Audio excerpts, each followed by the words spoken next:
My name is Elena, and I learned the hard way that when your dog starts doing this at night, you should stop everything and pay attention, even if the world around you still looks normal, even if your phone still says you have to wake up early for work, even if your friends would probably laugh and tell you that you're overthinking it. I used to be the kind of woman who believed that fear always had a logical explanation, that every strange sound had a cause you could point to, every uneasy feeling a reason you could eventually uncover if you just stayed calm long enough. I lived alone in a modest little house at the edge of town, the kind with squeaky floorboards, thin curtains, and a front porch that creaked whenever someone stepped on it, and my dog had been my only real sense of security. He was the reason I slept with the lights off, the reason I didn't panic when the wind rattled the windows or when the pipes groaned in the walls, the reason I felt safe walking barefoot through my own hallway at midnight. He was steady, predictable, and deeply affectionate, the kind of dog who followed me from room to room, who slept curled against my legs, who greeted me at the door as if I'd been gone for years, even when I'd only taken out the trash. That's why I noticed the change immediately, even before anything truly frightening happened. It began with a restlessness that didn't quite make sense, with him lifting his head in the middle of the night as if he'd heard something far away, something too faint for my ears to catch, and then settling again without making a sound. At first I thought it was just a dream, maybe the faint echo of a siren or a car passing down the road, the kinds of noises you stop registering after you've lived somewhere long enough. But then it started happening more often, always around the same quiet stretch of the night, when the house felt heavier, when the air seemed thicker, when the dark corners of the room looked deeper than they should have. I would wake up without knowing why, my heart already beating faster before I even opened my eyes, and I would sense him sitting up at the foot of my bed, his weight no longer pressed against my legs, his warmth no longer grounding me the way it always had. There was something about the way he sat that unsettled me, a rigid stillness that felt deliberate rather than sleepy, and even before I turned my head, I could feel that his attention was fixed on something that I couldn't see. It wasn't the casual alertness he showed when a squirrel darted across the yard or when the mail truck stopped at the curb. This was focused, silent, and strangely intense, as if he were listening for a sound that had already happened or watching a movement that had already passed. The room itself seemed to change in those moments, the shadows stretching longer across the walls, the familiar shapes of furniture looking slightly distorted in the low light, and I would lie there holding my breath, suddenly aware of how loud my own heartbeat sounded in my ears. I told myself that I was being ridiculous, that I was letting my imagination run ahead of me, that living alone had simply made me more sensitive to the quiet. But deep down, there was a small, persistent voice whispering that something was off. Every instinct I had learned to ignore as an adult, the ones I'd been taught were childish, dramatic, or unnecessary, was slowly waking up again. And the more my dog repeated this strange nightly behavior, the harder it became to silence that voice. I didn't know it yet, but those early uneasy nights were only the beginning, the faintest warning that my sense of safety was already starting to crack. The first night it truly caught my attention felt ordinary, right up until the moment it wasn't. The kind of night that slips by without leaving a mark, except this one would later replay in my mind, with a sharpness I still can't shake. I had gone to bed later than usual, my phone glowing softly in my hand as I scrolled through messages, the house settling around me with its familiar creaks and sighs. When I finally drifted off, I remember thinking how peaceful everything felt, how quiet the street was, how comforting it was to know that my dog was stretched out at the foot of my bed like he always was.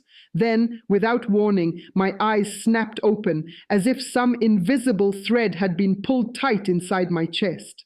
The digital clock on my nightstand read 2:17 a.m., its red numbers glowing faintly against the darkness, and for a moment I just lay there, confused and disoriented, trying to understand what had woken me. The room felt different somehow, heavier, as though the air itself had thickened while I slept, and it took a few seconds for me to realize that the familiar warmth at my feet was gone. When I lifted my head slightly, I saw him sitting upright at the foot of the bed, his back straight, his ears tilted forward, his entire body frozen in a way I had never seen before. He wasn't fidgeting or shifting his weight the way he did when he wanted to go outside, and he wasn't looking at me for reassurance or attention. His gaze was locked on the far corner of the room, the one where my coat rack stood silhouetted against the wall, and there was something unsettling about the intensity of his focus, like he was tracking a movement that had already passed. I whispered his name softly, expecting his tail to thump or his head to turn, but he didn't react at all, not even a twitch of his ears. The silence felt suddenly loud, pressing against my eardrums, and I became painfully aware of the small sounds my own body was making, the quiet hitch of my breath, the faint rustle of the sheets as I shifted. I told myself he must have heard something outside, maybe a cat slipping through the yard or the distant rumble of a truck on the highway, and I forced a shaky little laugh that sounded far too loud in the stillness. Still, unease crept into my chest as I followed his stare to that shadowy corner where the coat rack's long arms cast thin, crooked shapes on the wall. I reached for my phone and turned on the flashlight, sweeping the beam slowly across the floor, the walls, and the corner itself, but there was nothing there, no movement, no sign that anything had disturbed the room while I slept. When I turned the light off, he remained exactly as he was, silent and unmoving, as though he were waiting for something that hadn't arrived yet. After several long minutes, he finally lowered himself back down and curled up again, pressing lightly against my legs, as if nothing had happened at all. I lay awake long after that, staring into the dark, listening to the quiet rhythm of his breathing, trying to convince myself that it had been nothing more than a strange, harmless moment, even as a lingering chill refused to leave my skin. The second night should have reassured me because nothing unusual happened during the evening, and I went to bed telling myself that the night before had been a fluke, a single odd moment that my tired mind had blown out of proportion. I even left the hallway light on, letting its faint glow spill into my bedroom in a quiet, childish attempt to feel safer, and I fell asleep with my dog curled tightly against my calves, his steady breathing lulling me into a deeper rest than I'd expected. But when I woke again, it was as if my body had been set to an invisible alarm. My eyes opened instantly, my heart already thudding before I had time to think, and the first thing I saw was the glowing red numbers of the clock reading 2:17 a.m. exactly. The light from the hallway cut thin lines across the ceiling, and the room felt unnaturally still, as though even the house itself was holding its breath. My dog was no longer lying beside me. He was sitting upright at the foot of the bed, his silhouette sharp against the dim light, his head angled toward the same corner of the room as the night before. This time, though, there was a low sound vibrating in his chest, a slow, controlled growl that sent a cold shiver straight down my spine. It wasn't loud or frantic. It was measured, deliberate, and deeply unsettling, the kind of sound that made you feel like you were being judged by something that had already decided you didn't belong. I whispered his name again, my voice barely more than a breath, but he didn't move, didn't glance back at me, didn't break his stare for even a second. My throat tightened as I followed his gaze to the corner where the coat rack stood in its familiar place. But now the shadows it cast seemed darker, thicker, as if the light couldn't quite reach them. My fingers trembled as I reached for my phone, and when I turned on the flashlight, the sudden brightness felt harsh and intrusive in the quiet room. The beam swept across the floor, the walls, the corner, and the coat rack itself, revealing nothing but the same ordinary objects I saw every day.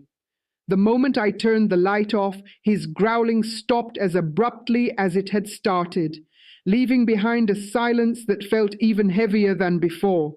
I sat there in the dark, my pulse racing, trying to make sense of what I had just witnessed, replaying the 2 nights in my mind, and realizing with a sinking feeling that they had unfolded in almost exactly the same way, same time, same posture, same corner. A pattern was forming, and the idea of that pattern unsettled me more than the behavior itself. Random things are easy to dismiss. Repeated things demand to be explained. I lay back against my pillows, staring into the dimness, my thoughts spiraling, wondering what my dog could possibly be seeing or hearing that I couldn't, and why it only seemed to happen when the world outside had fallen completely silent.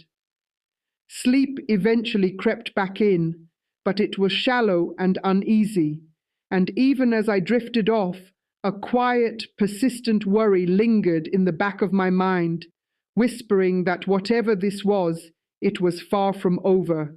By the 4th night, the unease had followed me through the entire day, clinging to my thoughts no matter how hard I tried to distract myself, and when evening came, I found myself moving more slowly around the house, double-checking locks, pulling the curtains a little tighter, and listening too closely to every small sound. My dog sensed the tension in me, staying closer than usual, his body brushing against my legs as I moved from room to room, as if he were trying to keep me within reach. When we finally went to bed, I lay awake longer than I wanted to admit, watching the faint shapes of furniture in the dark, waiting for sleep to take me before 2:17 could. But it didn't. Instead, that same invisible alarm went off inside me, and I opened my eyes with my heart already racing.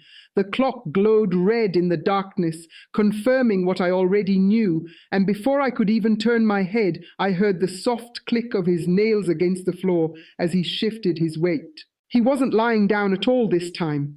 He was pacing in tight, restless circles at the foot of the bed, his movements stiff and anxious, his ears pinned back against his head. Every few seconds he would stop abruptly and stare into the darkness, his body freezing as though he'd heard a sound that made his muscles lock in place. The air felt charged, as if the room itself were humming with something unseen, and I found myself holding my breath without realizing it, afraid that even the smallest noise might break whatever fragile stillness hung between us. Then, slowly, he backed away from the corner he'd been watching, his paws sliding carefully over the floor, his eyes never leaving the darkness. He retreated until his body pressed firmly against my legs, his back touching me, his weight heavy and tense. It wasn't the familiar comforting lean he used when he wanted affection. This was different. This was deliberate. He was positioning himself behind me, as if he believed I was the safest place in the room. The realization sent a sharp jolt of fear through my chest, because I had always thought of him as my protector, my warning system, the one who would stand between me and any threat. Now, in that quiet, dimly lit room, it felt as though the roles had shifted, and he was asking me to do something I wasn't sure I could. I reached out slowly and rested my hand on his back, feeling the rigid tension in his muscles, the subtle tremor that ran through him, and I whispered his name again, my voice barely steady. He didn't look at me. He didn't relax. He just stayed there, pressed against me, listening, watching, waiting. The minutes dragged on, stretching into something that felt much longer than it could have been, and I became painfully aware of every tiny sound in the house. The distant hum of the refrigerator, the faint tick of cooling pipes, the quiet whisper of air slipping through the vents. Eventually, he moved away and lay down, but sleep didn't return to me. I lay there, staring into the darkness, replaying the moment when he had used my body as a shield, trying to understand what could have frightened him enough to make him do that, and feeling a growing certainty settle in my chest that whatever was happening was getting closer, stronger, and far more personal than I wanted to admit. The next day, I couldn't stop thinking about the nights that had passed, replaying every detail, every subtle movement, every tiny sound that had made my dog uneasy.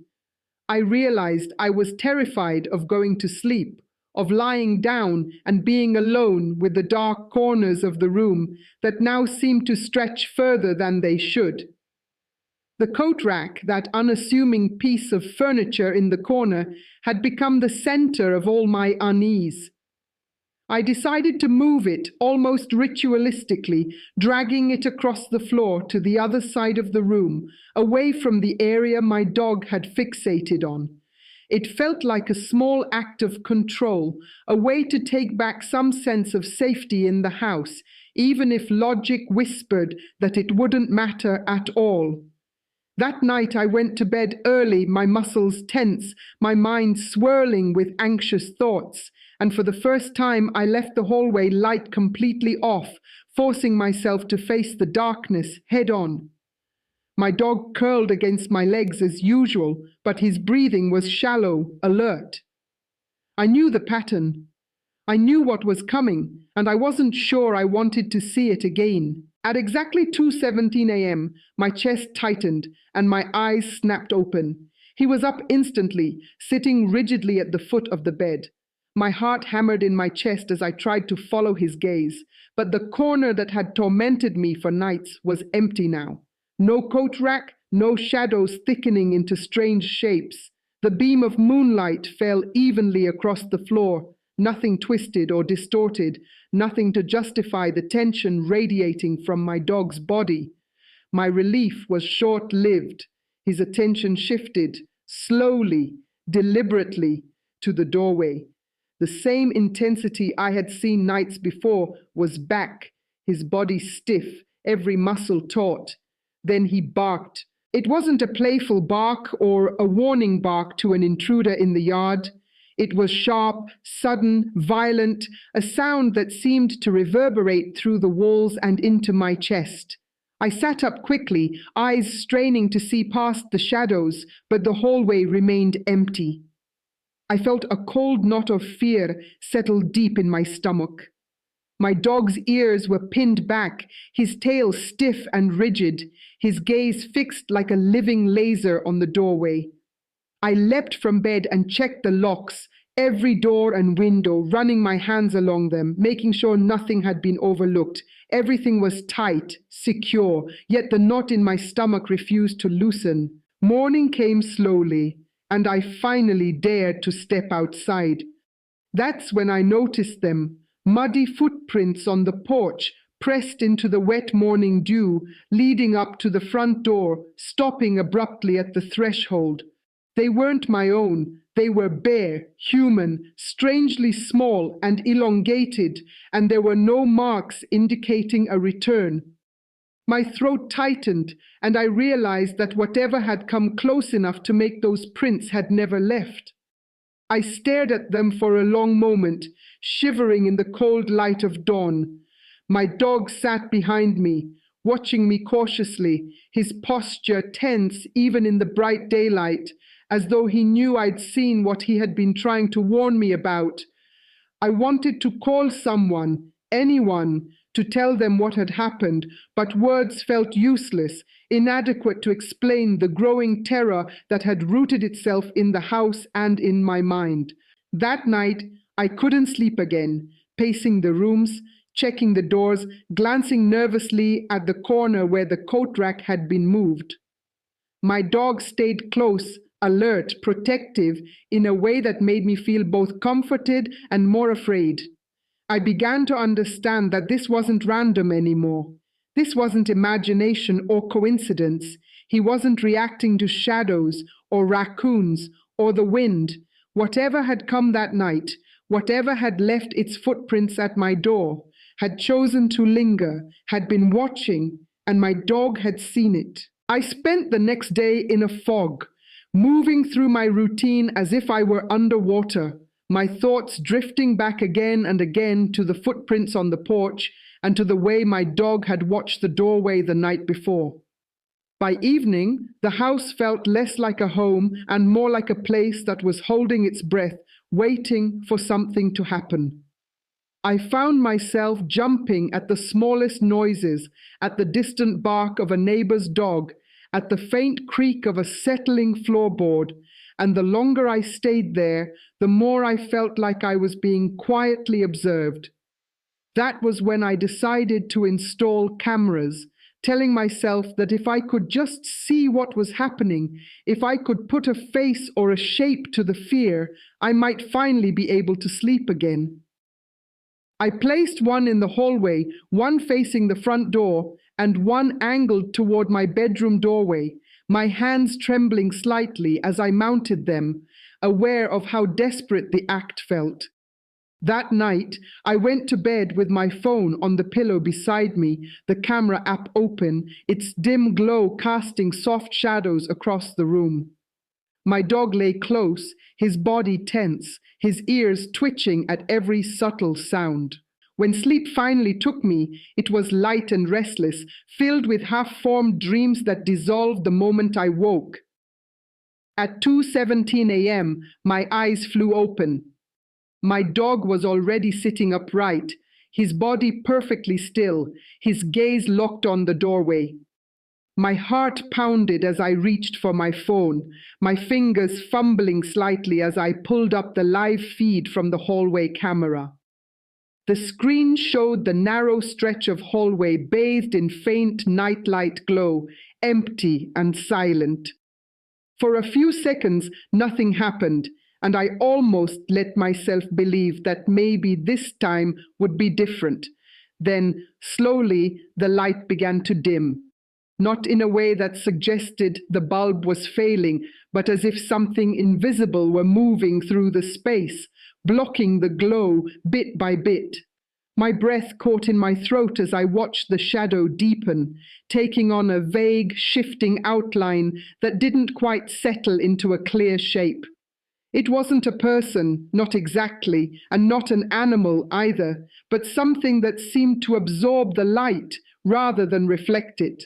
My dog let out a low, trembling growl, his entire body rigid, and I felt a cold wave of fear wash over me as the shadow lingered there, hovering just beyond the camera's range of clarity. The feed glitched briefly, the image flickering for a split second, and when it stabilized, the hallway was empty again, as if nothing had ever been there at all. I lay frozen, staring at the screen, my pulse roaring in my ears, replaying the footage again and again, searching for some logical explanation that could erase what I had seen. But every time, the same thing happened: the dimming of the light, the slow encroachment of the shadow, the sudden return to emptiness. My dog didn't relax. He stayed alert, scanning the doorway and the dark beyond it, his breathing shallow and quick. I didn't dare turn on the lights. I didn't dare move. I just lay there, holding my phone tightly in my hand, knowing with a sickening certainty that the fear I had been feeling wasn't imagined, and that whatever had been watching my house had finally made itself known, even if only for a fleeting, horrifying moment.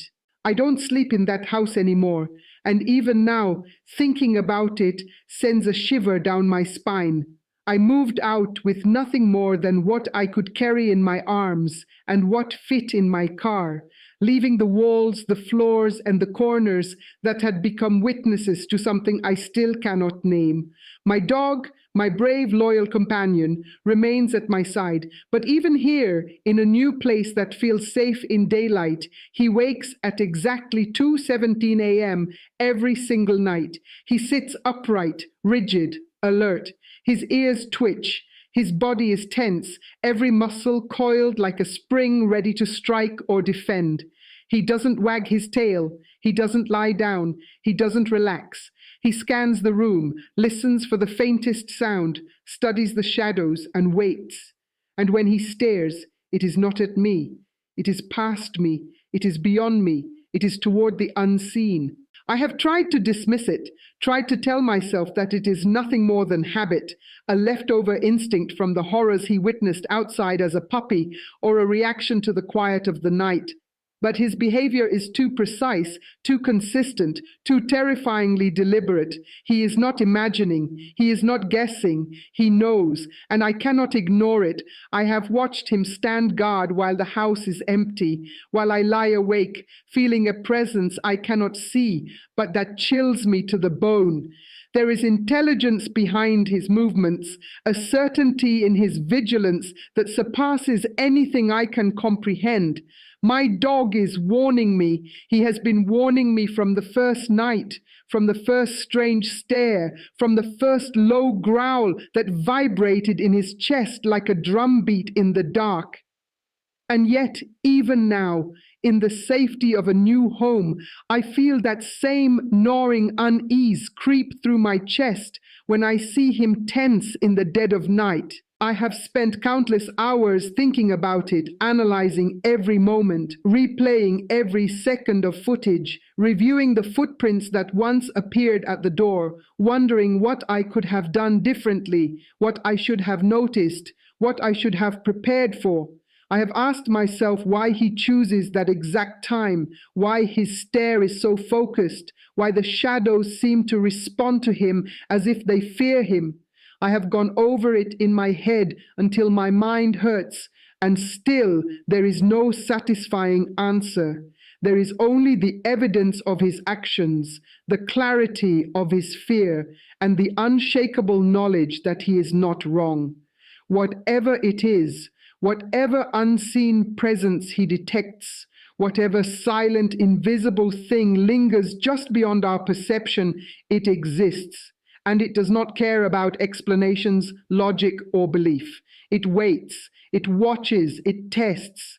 People laugh when I tell them. They smile politely, raise eyebrows, and offer rational explanations. But I do not laugh back. I do not try to rationalize. I do not try to diminish what I have seen, what I have felt, what I have lived through. I have stared into darkness that cannot be measured, into a presence that cannot be weighed, and I have felt my blood run cold. And still, every night at 2:17, my dog reminds me that it is there, that it has not gone away, that it is patient, that it is persistent, and that it knows the rules of our world better than I ever could. I warn you now, not because I want to scare you, but because you need to understand this before it is too late. If your dog suddenly sits upright in the middle of the night, if it stares at something invisible, if it growls low in its chest, if it presses its body against you like a shield, you cannot dismiss it. You cannot convince yourself it is coincidence. You cannot tell yourself it is imagination. You must pay attention. You must respect the instinct that has survived longer than our reason, longer than our sleep, longer than our fear. You must listen to what your dog is trying to tell you, because when that warning comes, it comes with a weight you cannot ignore, with a truth you cannot outrun, with a presence you may never name, but that knows your every move, your every weakness, your every unguarded moment. Some things are not meant to be seen. Some things are not meant to be spoken of in daylight. Some things only those who survived the night ever truly understand. And yet, The warning remains clear, silent, and unwavering. When your dog does this at night, it is not playing, it is not guessing, it is not imagining. It is telling you something that you may not yet be ready to face. But the question is, will you listen? Will you act? Or will you ignore it, as I once tried to do, and wait for the moment when ignoring it is no longer an option?